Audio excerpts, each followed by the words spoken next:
Oke, di video kali ini saya bakal jelasin tentang iterator ya. Jadi, kalau kita ngomongin soal ngambil data di collection, itu collection tuh punya namanya for each ya. Jadi, untuk menjelajahi semua data ya. Jadi, untuk ngeloop data dari posisi pertama sampai terakhir itu bisa pakai namanya for each ya. Caranya seperti ini. Jadi, tinggal pakai for biasa, terus kita bikin objek menampungnya, kemudian dikasih pemisahnya titik dua, kemudian kasih collectionnya ya. Dia akan ngeloop data dari posisi pertama sampai posisi terakhir ya. Kemudian kita bisa cetak atau kita bisa olah pakai cara yang lain.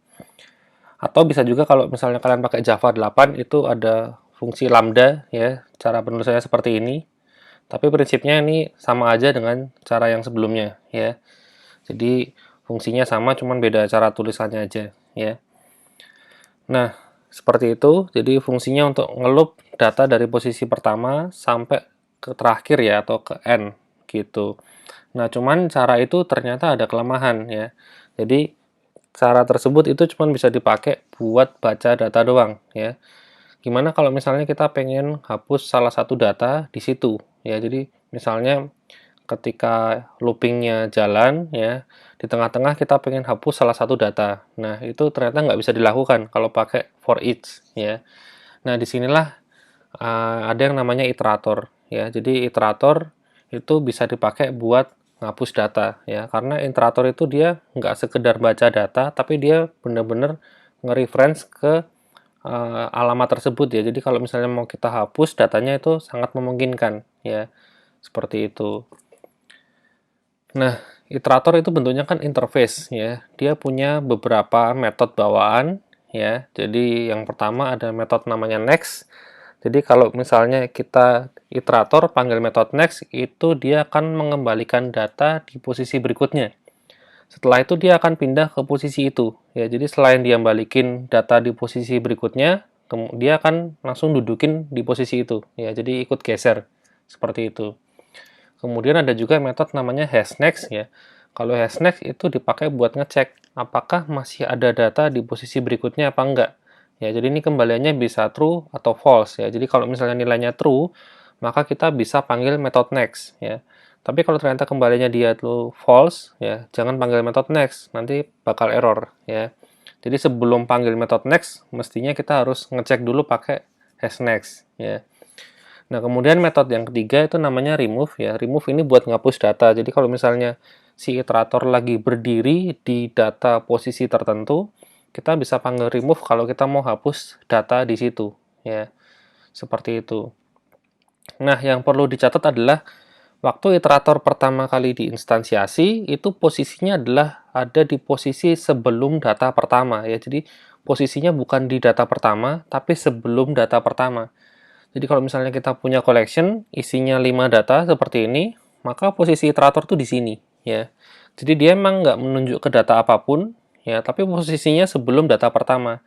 Jadi kalau misalnya kita panggil metode next, ya, maka dia akan balikin data di posisi 1, ya, yang isinya nilai A, ya, seperti itu. Itulah kenapa dia ditaruhnya sebelum posisi pertama, ya, karena kan buat ngakses datanya kan pakai metodenya namanya next, ya. Jadi dia yang bisa dibalikin adalah data di posisi berikutnya ya, jadi makanya posisi awalnya di situ gitu. Oke, untuk implementasi iterator itu sebenarnya caranya cukup gampang ya. Yang pertama kita bisa bikin variabelnya dulu ya, tipenya iterator, kemudian dikasih tipe datanya ya, mirip kalau bikin collection. Nah, ini tergantung tipe data yang disimpan di collection-nya. Kalau collection-nya itu nyimpennya string, maka di iterator itu juga masukin tipenya string ya. Pastikan itu sama. Kemudian dari collection-nya sendiri itu dia ada metode namanya iterator ya. Jadi tinggal dipanggil seperti itu. Jadi semua jenis collection itu punya metode ini ya. Entah nanti diimplementasiin pakai set, pakai queue, pakai list atau pakai map ya, semuanya punya metode iterator ya buat balikin objek iterator seperti itu. Nah, kemudian kalau untuk map ya, caranya agak sedikit lain ya, seperti ini ya, lebih panjang. Jadi kalau pakai iterator itu kita nggak bisa langsung masukin tipe datanya ya. Jadi tipe datanya harus dibungkus dulu ke dalam yang namanya entry ya, map.entry. Nah, di map.entry itu baru kita masukin dua tipe data yang dipakai sebagai key dan sebagai value-nya. Nah, demikian juga waktu kita mau instansiasi, dari map itu kita nggak bisa langsung panggil yang namanya iterator. Tapi kita harus panggil dulu metode namanya entry set, ya, baru kita panggil iterator, ya. Oke, nah kemudian untuk loopingnya, ya, kalau kita mau bikin looping yang sama persis kayak for each, itu caranya begini. Ya, pertama kita bikin aja pakai while, ya. Kemudian kita lakukan pengecekan, ya, selama di posisi berikutnya itu masih ada data, ya, maka loopingnya akan terus jalan, ya, sampai dia ada di posisi terakhir dan di posisi berikutnya udah nggak ada data, ya, alias null begitu, maka loopingnya berhenti. Ya, jadi kita bisa pakai metode hashNext ya buat jalanin loopingnya. Nah, kemudian di dalamnya itu kita bisa panggil metode next, ya. Jadi metode next itu dipanggil buat balikin datanya, ya. Habis itu kita mau print atau mau olah itu terserah, ya. Jadi seperti itu caranya, bisa pakai dua metode ini ya buat ngeloop semua data yang ada di dalamnya, ya. Pakai hashNext itu untuk kondisinya, kemudian pakai next buat ngambil datanya, ya. Nah, kalau untuk map ya itu agak sedikit beda ya. Jadi kalau map itu kalau kita panggil next, itu yang dibalikin adalah objek entry. Karena pada dasarnya kan waktu kita instansiasi iterator, itu yang kita masukin kan objek entry ya, bukan key dan value-nya. Nah, key dan value-nya sendiri baru dimasukin di entry-nya. Seperti itu. Jadi, untuk looping-nya sekilas sama ya, while, terus dalam kurung kondisinya masih sama, pakai hashNext. Nah, cuman ketika kita panggil metode next itu dia harus ditampung dalam objek yang tipenya entry seperti ini. Sama ketika kita saat deklarasi iteratornya ya. Jadi kita kan pakainya map.entry, kemudian dalam kurung itu key-nya apa, tipenya, value-nya juga tipenya apa ya disebutin. Nah, kemudian dia ditampung di situ. Nah, dari entry ini kita bisa panggil metode ada getKey sama getValue ya buat ngambil nilainya. Jadi setelah dapat entry-nya baru kita bisa akses isinya ya. Jadi kalau misalnya kita butuh key-nya ya pakai getKey. Kalau butuh nilainya ya kita bisa pakai getValue. Seperti itu.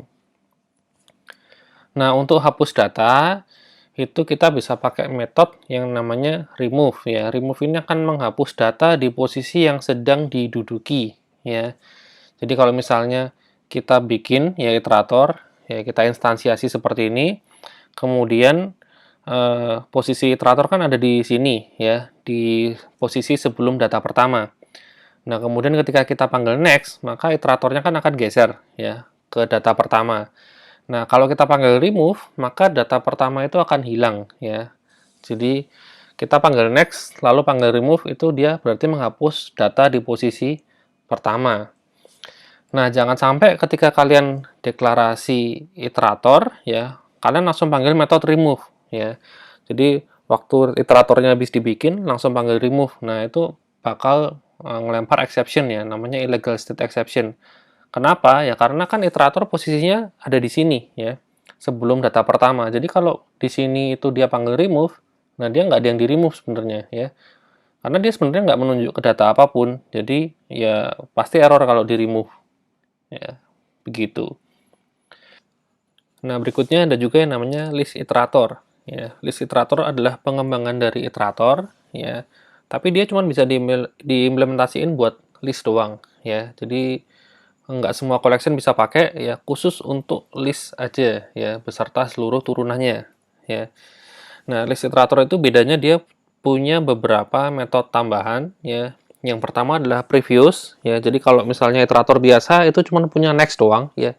Jalannya dari kiri ke kanan.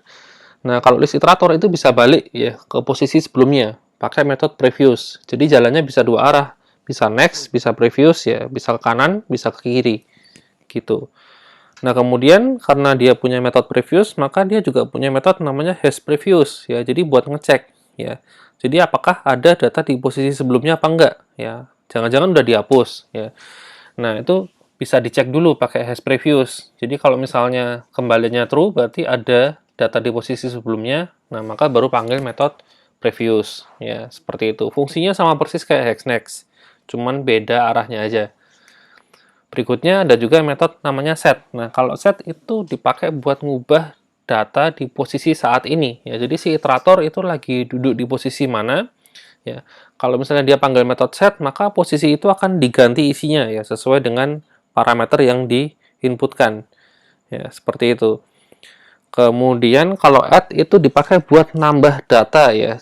Jadi datanya bakal ditambahin di posisi setelah posisi saat ini ya. Jadi kalau misalnya dia ada di posisi 3 ya, data ketiga, nah maka datanya akan ditambahin ke posisi 4 ya. Gitu. Jadi akan ditambahin di sebelah kanannya ya. Oke, contoh pemakaiannya seperti ini. Jadi kalau untuk deklarasinya itu agak sedikit beda ya. Jadi nama objeknya itu tipenya adalah list iterator ya, tinggal ditambahin list doang di depannya. Kemudian metode yang dipanggil juga sama ya, metodenya namanya list iterator ya, bukan iterator lagi. Nah, kemudian kalau misalnya kasusnya kita punya data Agus Bambang Joko ya, kemudian kita panggil metode next ya, maka dia akan ada di posisi Agus. Kemudian next lagi maka dia akan di posisi Bambang. Ya, kemudian kita panggil set ya, set Tony misalnya gitu. Nah, karena posisi terakhir ada di Bambang, ya, maka Bambang itu akan diganti isinya, ya, karena kita pakai metode namanya set. Nah, lain kalau misalnya kita pakai metode namanya add, ya, posisinya masih sama ya, di tempatnya si Bambang. Nah, maka yang akan dilakukan adalah dia akan nambahin Tony itu setelah si Bambang, ya. Jadi kan add itu kan nambahin data di sebelah kanan, ya, begitu. Nah, kalau misalnya kita panggil pertama next ya, itu kan di posisinya Agus ya. Kemudian kita panggil previous. Nah, berarti dia akan balik ke posisi awal ya. Jadi sebelum data pertama. Kemudian kita panggil metode add. Nah, maka yang dilakukan adalah dia akan nambahin data di posisi pertama ya. Karena posisi dia sekarang adalah posisi sebelum pertama ya. Jadi kalau kita panggil add, maka datanya jadi di posisi pertama. Seperti itu. Oke. Nah, jadi mungkin itu ya tentang iterator ya. Jadi kalau boleh saya simpulkan di video kali ini, jadi iterator itu bisa dipakai untuk alternatif ngambil data di segala jenis collection ya. Jadi kalau collection itu kan kita bisa ngambil data pakai metode bawaan masing-masing turunannya ya. Jadi kalau misalnya list itu punya metode get ya. Kalau set nggak punya ya. Kalau queue itu punya pick atau elemen ya. Terus kalau map, dia juga punya metode get, ya.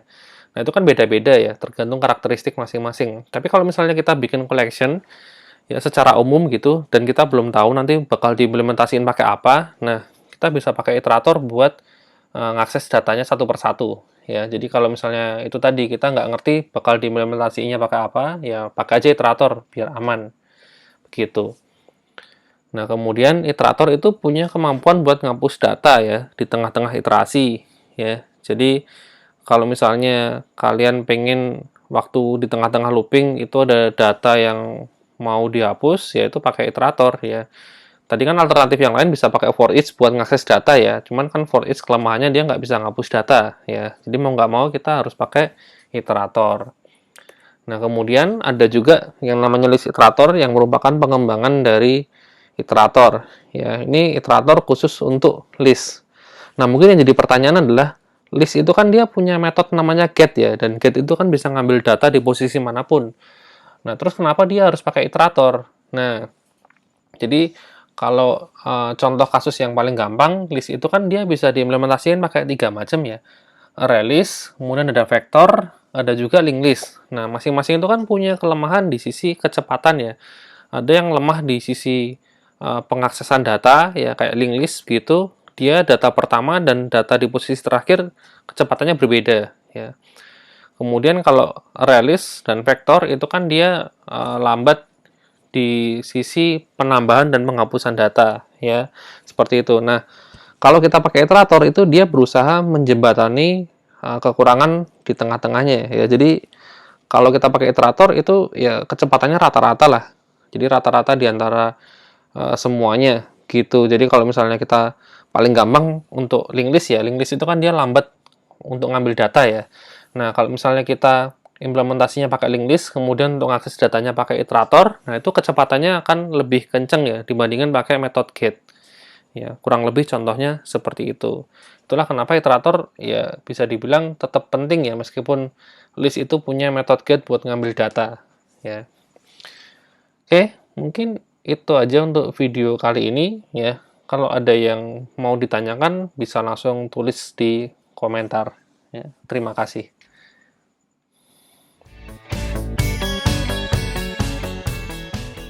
Sekian video kali ini, jangan lupa like dan subscribe channel Knows It buat dapetin video terbaru dari kami.